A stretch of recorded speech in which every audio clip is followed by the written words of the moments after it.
All right, this video is going to have a lot more notes in it than examples, so make sure you press pause when needed to get all the notes down into your notebook, and also press pause before trying any example so that you can work on your own before I provide the solution.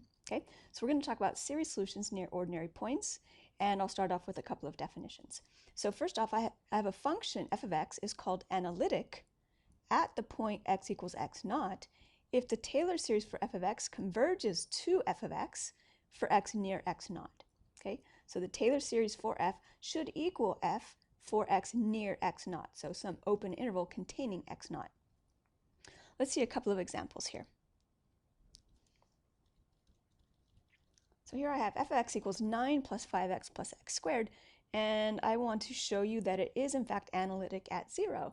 So it needs to equal its Taylor series centered at 0. Okay, so the Taylor series centered at 0, which is also called the Maclaurin series, is f of 0 plus f prime of 0 times x plus f double prime of 0 over 2 factorial times x squared, etc., etc., etc. Okay, perhaps for some of you it's completely obvious that this will converge to its Taylor series at x naught. In fact, will be equal, specifically equal to its Taylor series. Okay, but we can go ahead and show this. So we have f of 0 is equal to 9 from this, then f prime of x. So just again, I'm going to compute the Taylor series centered at 0 using the definition and show that it's equal to it. So f prime of x is equal to 5 plus 2x. So that means that f prime of 0 equals 5. And furthermore, f double prime of x is equal to 2, just differentiating this. So that means that f double prime of 0 is equal to 2. And all further derivatives are equal to 0. Okay, so f to the superscript of n of 0 equals 0 for n greater than or equal to 3. Okay, so this means that the Taylor series, so I'll just call it T, is equal to f of 0, 9, plus f prime of 0, 5x, plus f double prime of 0 over 2 factorial, so 2 factorial is 2, so 2 over 2 times x squared, so 1x squared. Okay, these are identically equal, so for sure this function here is analytic at 0. Okay, so f of x equals e to the x is also analytic at x equals 0. So its series is a sum from 0 to infinity of x to the n over n factorial, which converges for all x. Okay, so it does converge to e to the x for all x, so it is analytic at x equals 0. So also the power series for e to the x for any a is the sum from 0 to infinity of f to the n of a over n factorial times x minus a to the n, and that does also converge to x for all x. So that means that e to the x is in fact analytic for all a.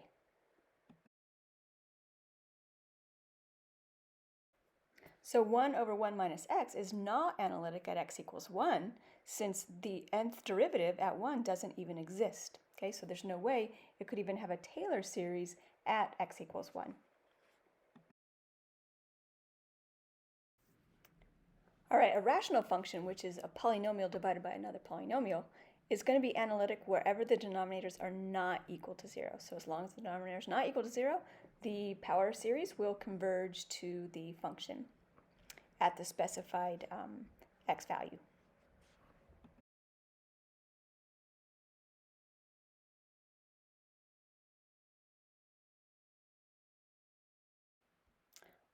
All right, so here's another definition. So let's consider a of x, y double prime, plus b of x times y prime, plus c of x, y equals 0, and let's call it Roman numeral number 1. So we will divide both sides by a of x, and we'll get y double prime plus b of x over a of x y prime plus c of x over a of x y equal to 0.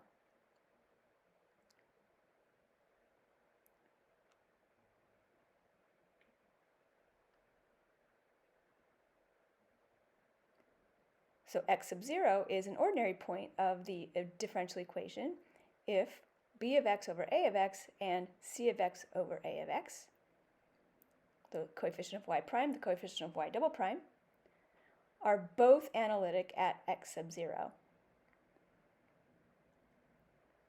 Okay, so once we've gotten a 1 in front of y double prime, we look at the function in front of y prime and the function in front of y. They both have to be analytic at x equals 0. Sorry, at x sub 0. Okay, so otherwise, otherwise x sub 0 is a singular point of the differential equation. So, is 0 an ordinary point of y double prime plus x e to the x y prime plus x squared y equals 0? Well, the coefficient of y double prime is already 1, so this right here is our a of x, is our b of x over a of x. And this right here is our c of x over a of x. I'll just call it c over a.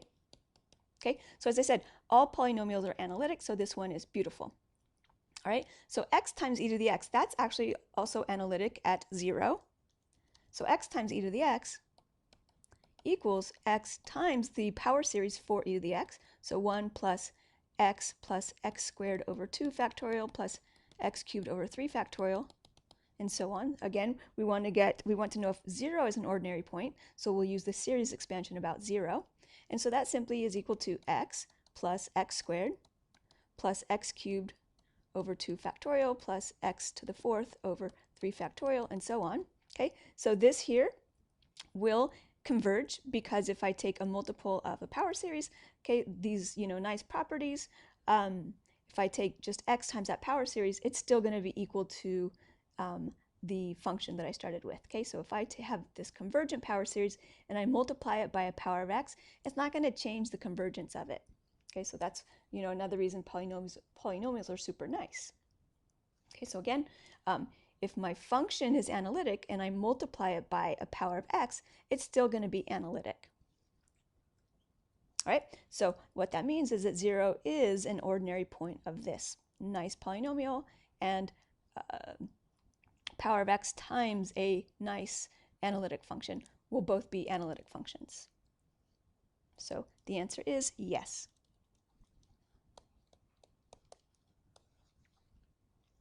Okay, let's do another example here. So why don't you press pause while you work on this one? All right, well, it turns out that the answer is no, it's not an ordinary point. 0 is a singular point. So let's go ahead and divide by x. So we have x squared divided by x, which is x. So x, y prime, plus x to the 3/2 over x will be x to the 1/2, y equals 0.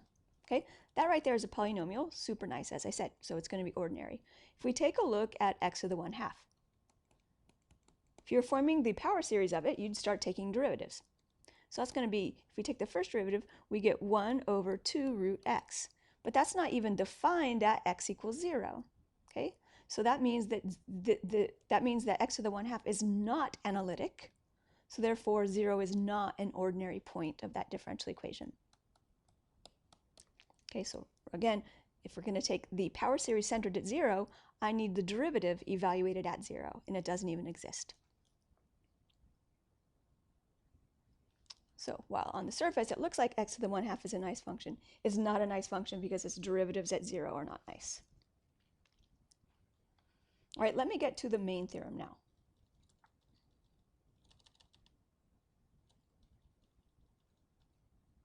Suppose that x sub 0 is an ordinary point of a of x y double prime plus b of x y prime plus c of x y equals 0.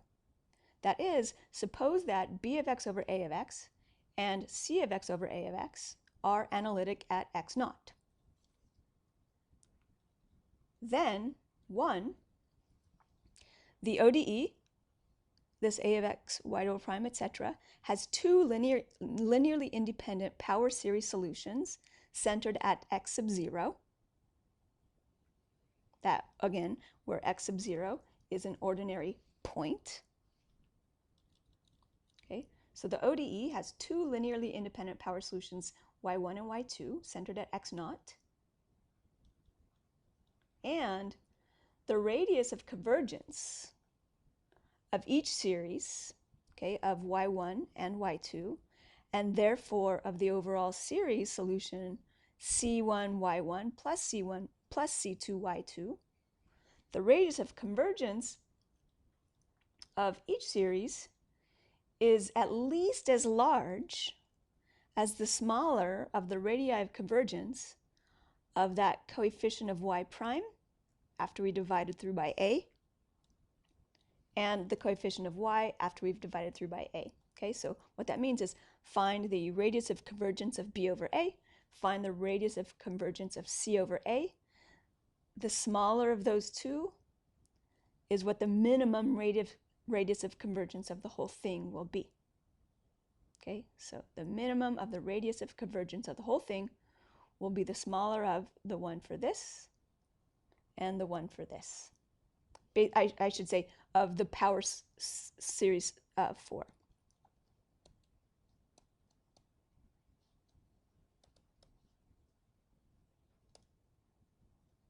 Okay, so not of those guys specifically, but of the power series for them. Okay, all right, let's do an example. So x squared plus 1 y double prime plus x times x squared plus 1 y prime plus y equals 0. Is 0 an ordinary point? Okay, so to see if 0 is an ordinary point, we have to divide by a of x. So we'd get y double prime plus x squared plus 1 over a of x, y prime, plus 1 over x squared plus 1, y equals 0. Okay, so here they cancel out. So we would get y double prime plus x y prime plus 1 over x squared plus 1, y equals 0. Okay, so 0 is an ordinary point because here we have a polynomial, and here, which is going to be analytic, and here we have a rational function. The bottom is not 0 at 0, so it means that this thing here is analytic. Okay, so both of these guys are analytic at 0, and therefore 0 is an ordinary point. And so what it means is that the theorem that I just wrote actually applies. Okay, so now go ahead and press pause and find the minimum radius of convergence of the series solution centered at 0.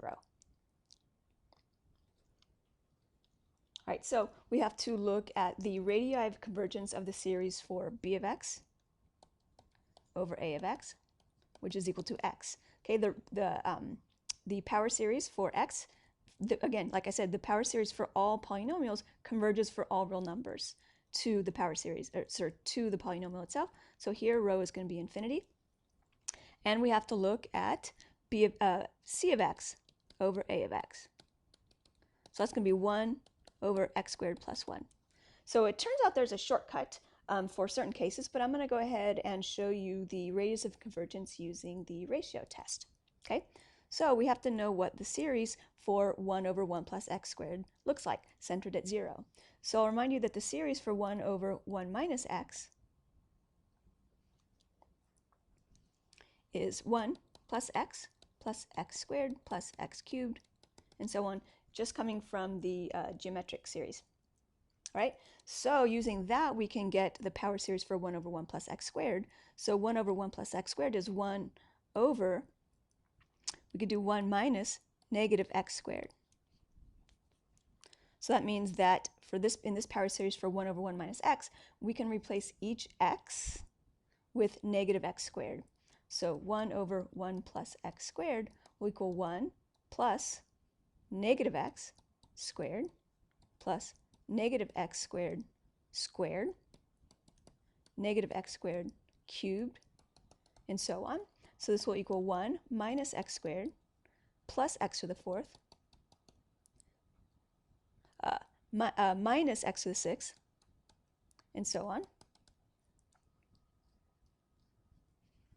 All right, and you'll remember that for the ratio test, you have to look at the limit as n goes to infinity of the absolute value of a sub n plus 1 over a sub n, which we can see in all these cases.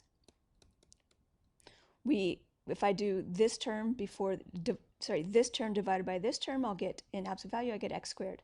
This one divided by the term before it, in absolute value, I get x squared. This one divided by the term before it, again, in absolute value, I get x squared. So in all cases, I don't need to, I can just look at the pattern from right here to see what a sub n plus 1 divided by a sub n is. Okay, so a term divided by the term before it. In all cases, we'll get x squared. in absolute value. And so this limit is equal to the absolute value of x squared, which is just x squared. And again, that's because there's no n here. So by the ratio test, this thing here will converge if x squared is less than 1. So x squared is less than 1 if x is between -1 and 1, which means the radius of convergence is 1. So by the theorem, the radius of convergence of the power series itself, each one of the individual guys, and therefore the big one, is going to be the smaller of infinity, which is the radius of convergence of the power series for this, and 1, which is the radius of convergence of the power series of this one. Okay, so the smaller is 1. So that will be the minimum radius of convergence of the series solution centered at 0. All right, let me show you a shortcut for finding the radius of convergence in the case that we're dealing with polynomials, so rational functions. So suppose p of x and q of x are polynomials. The important thing here is with no common factors, so nothing's going to cancel out. The radius of convergence of the power series for p over q, centered at x naught, is the distance from x naught to the nearest 0 of q of x. Okay, so I basically have to find the zeros of q of x, both complex and singular, and find the distance from the center to each of the zeros. And the radius of convergence is going to be the small, zero of q, the smaller distance from x naught to the zeros of q. So if we look at 1 over x squared plus 1, the zeros, okay, and then again the center was 0,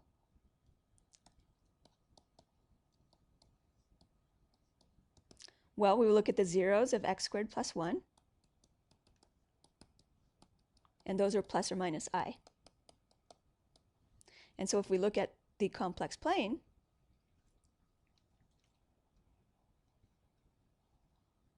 so I'm going to plot my center, x naught, which is 0, and that is right here.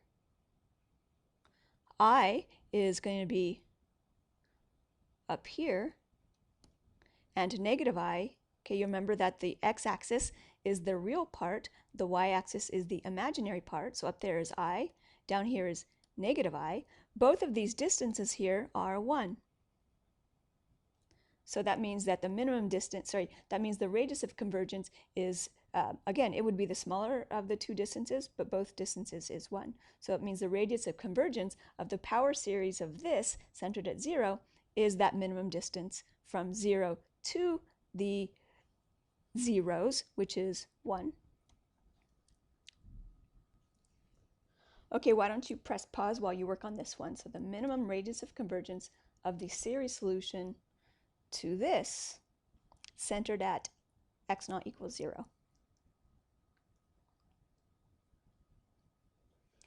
All right, well, we already saw for the first one that the radius of convergence of the power series for this is rho equals 1. So now we have to find the radius of convergence for the power series of this one. Okay, so we need the zeros of this denominator.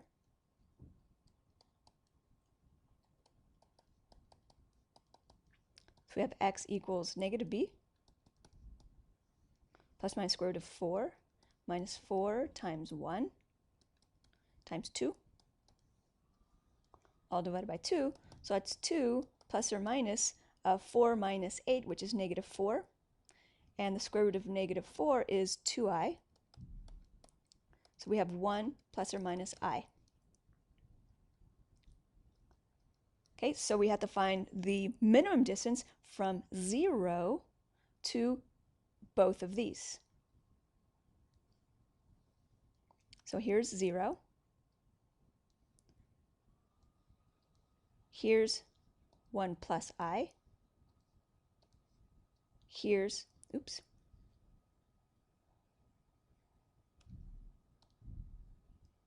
here's 1 minus I.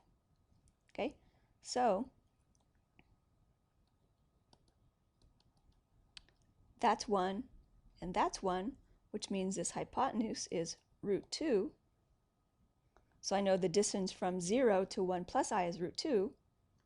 And now I can look at this guy here. That also is going to have a hypotenuse of root 2. So the distance from 0 to both of these is root 2. So I know that the radius of convergence would be the smaller of these two numbers. They are equal, so it's just that number. So in this case here, rho is equal to root 2. So the radius of convergence of the power series for this, centered at 0, is root 2. Okay, that theorem is proving it is way beyond the scope of this class. It has to use basically complex analysis, so we won't be proving it. But again, the theorem says that the minimum radius of convergence of the series solution to this will be the smaller of these two radii of convergence. So in this case, it will be equal to 1.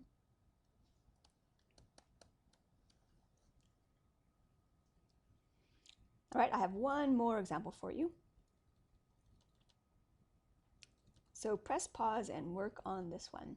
So we did some of these in class where we found the general solution. I haven't done one in this video. I focused on the new stuff. But go ahead and find the general solution and then find the guaranteed radius of convergence. So we're talking about a series solution centered at 0. Okay, press pause while you work on this. But first, make sure that the requirements of the theorem are satisfied.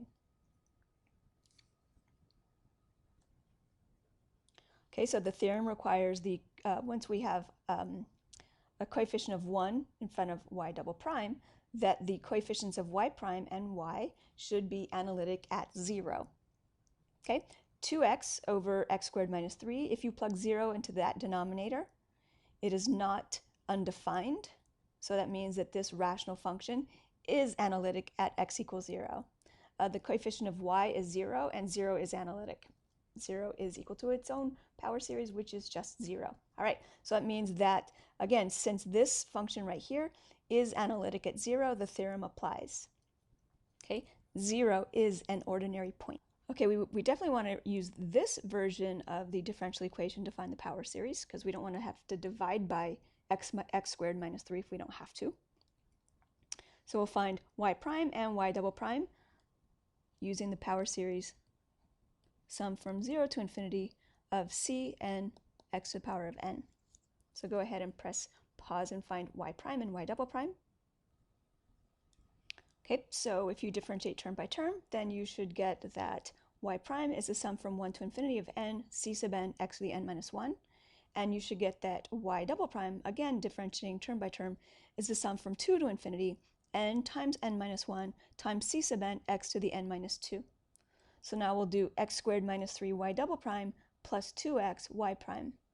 And let's go ahead and use the summation formula to do those two computations. All right, so we have x squared minus 3 times this first series plus 2x times the second series. So now we'll distribute the x squared and the 3 separately.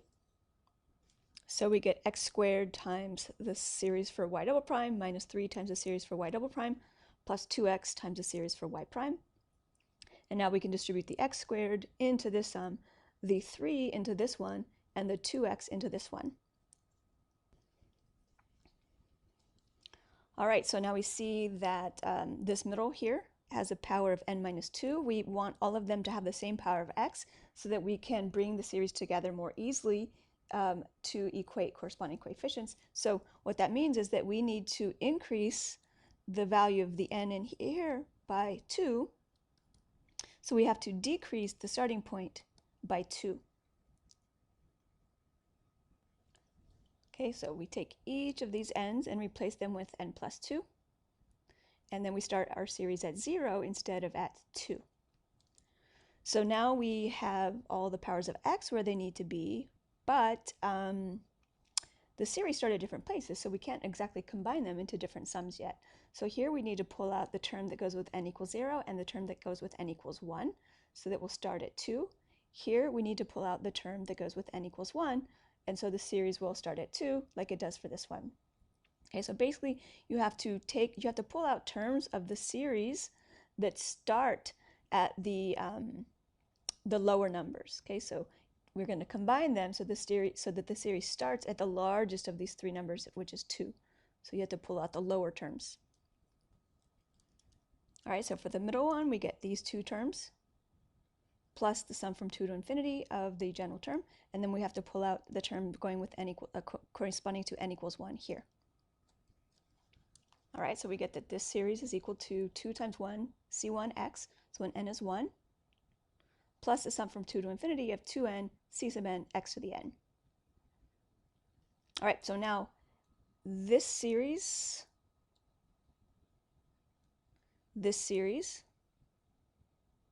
which don't forget the negative out front, and this series right here can all be combined into 1 with the leftover terms on the outside of this one, and this one. Okay, don't forget the minus in front of all these.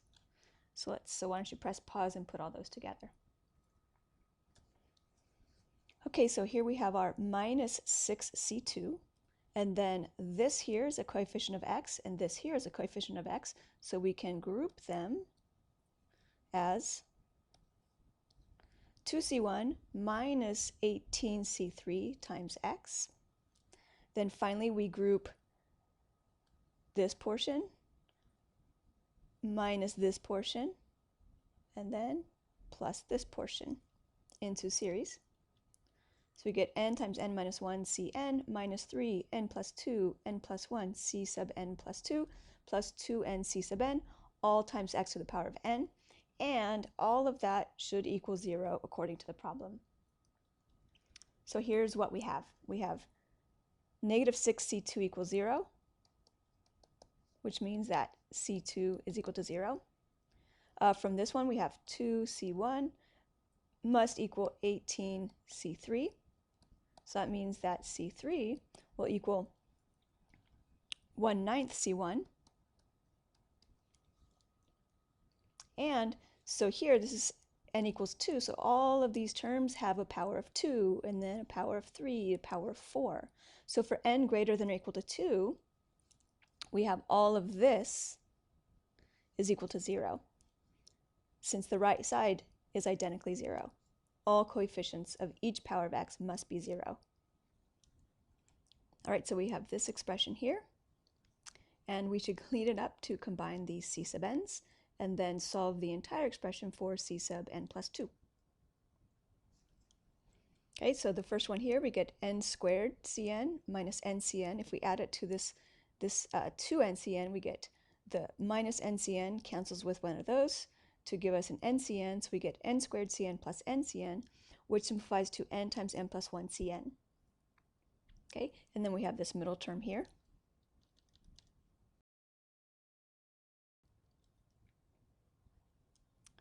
All right, so now we should isolate c sub n plus 2 to get it as a recursive relation in terms of c sub n. Okay, so now we have this recursive relation for the remaining coefficients. So we've got c2 equals 0, c3 equals 1/9 c1, and then we can plug in 2 to here to get c sub 4. So that will correspond to n equals 2, so we get 2c2 over 3 times 4, but c2 is 0, so that equals 0. Okay, so why don't you find the next 3 or 4 coefficients? Press pause and do that. All right, so you should have gotten that c5 is 1 over 5 times 9 c1. c6 is 0, so basically c sub any even number is going to be 0. c sub 7 will be 1 over 3 times 7 times 9 c1. c9 will be 1 over 9 times 9 times 9 c1. So now we want to be looking for a pattern. So we see that for c sub 5, we got 5 times 9 c1. c sub 7, there's a 7 there. Okay, so what happens, so there's a 7 there, and then there's a 9 there, but there's an extra 3. So the pattern that we can see here is that this is 5 times 3 squared. Then if we go up to c3, this is equal to 1 over 3 times 3 c1. Okay, so c3 has a 3 in it and a 3 to the power of 1. c5 has a 5 in it and a 3 to the power of 2. c7 has a 7 in it and a 3 to the power of 3, because 9 times 3 is 27, C1. And then if we want to make that pattern happen again, so here we have 5, 7, then C9, be 1 over 9 times, so there's that 9, and then this one here would be 3 squared and 3 squared, which is 3 to the 4th, C1. Okay, so each time, so C sub 9, we have 9 times 3 to the 4th. So the pattern is that we're going to have odd numbers, and we're going to increase, oops, I wrote 3 to the power of 27. I meant to write 3 to the power of 3.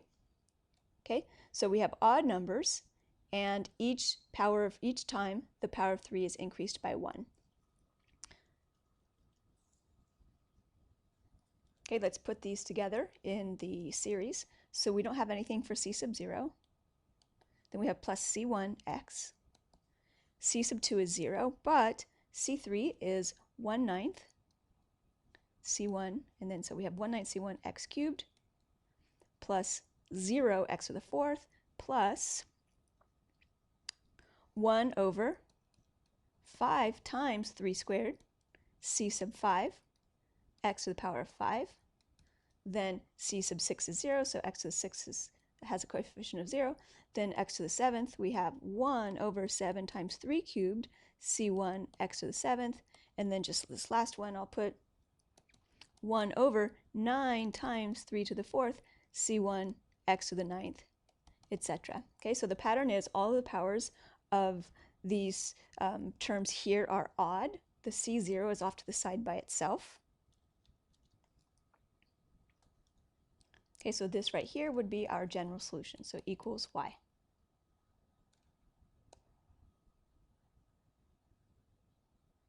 Okay, remember odd numbers take the form of 2n plus 1 or 2n minus 1 or something similar, and this one is going to be starting at 0. It's as straightforward as 2n plus 1. So when n is 0, we get x to the power of 1, which is that.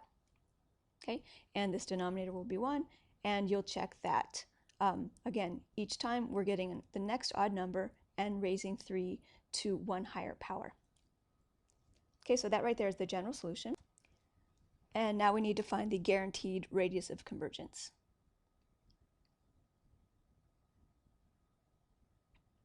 So it's going to be whatever the radius of convergence of y double prime plus, sorry, rewrite this. Okay, it's going to be the radius of convergence of this power series here.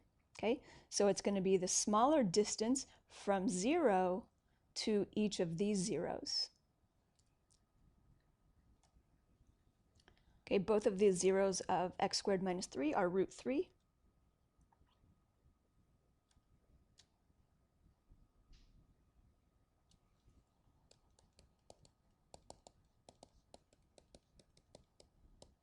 And the distance from 0, x equals 0, to each of these is root 3. So the minimum guaranteed radius of convergence is rho equals root 3.